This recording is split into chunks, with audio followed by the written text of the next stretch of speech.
I'm Marcelio. My name is Jeff Caminetti. Today we're going to be teaching you about all watch.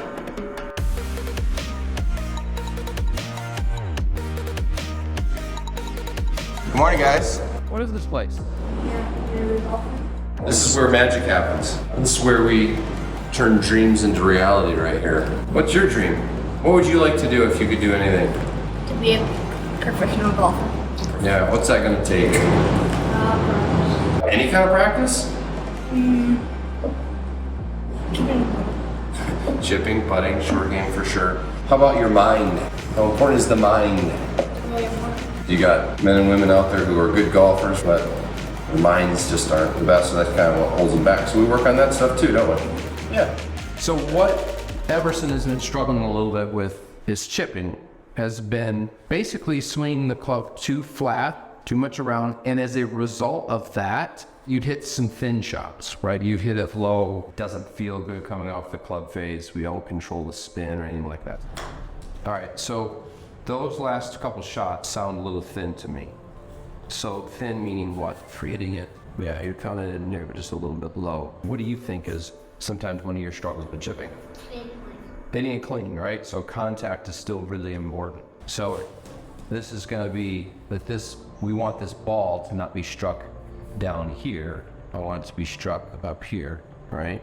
If we get more here, right, versus up here, this part definitely feels better than down here. Here it compresses that golf ball and just feels a lot better. One other minor thing here. It's minor, but it's a big deal. If I stood further from the ball, so if the club is more like this, do you think it has more of an opportunity to go more straight back, straight through, versus if I were staying further from it, now this club angle is here, and now it seems like it might go a little bit more around me, right? Our natural swing plane is created by what kind of setup we have. If I have a longer club and I'm standing taller and I'm further away from it, see how my natural shoulder plane is gonna work.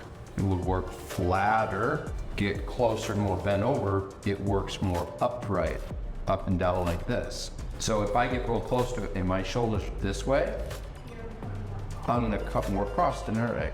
So the direction of the swing is very, very much predicated on where my shoulders are. I have to trust that my setup is gonna produce the right path that it's gonna do, right?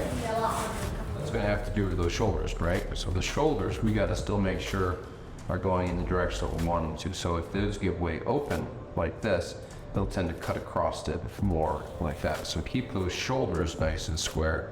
The shoulders are more square than what the feet are. The feet might point this way, but the shoulders are gonna point this way, okay? There you go, I like the sound of that.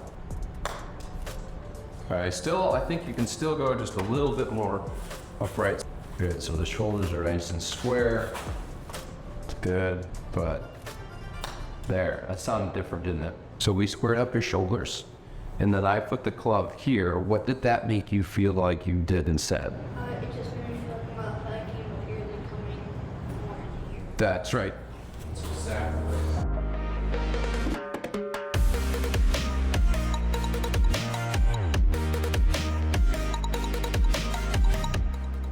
Did that feel pretty good? Your setup was very good. Okay. From there, your only focus was like, I gotta still brush the grass in front of the ball. So there was no mental image of trying to help this golf ball up in the air. It was just brush the turf, ball, turf second. That's it. And that's it. Not bad. Very good. That's your 52.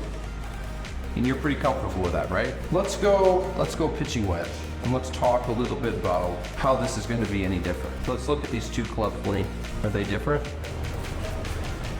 Fairly. So the setup here shouldn't change at all. The technique here isn't different, okay?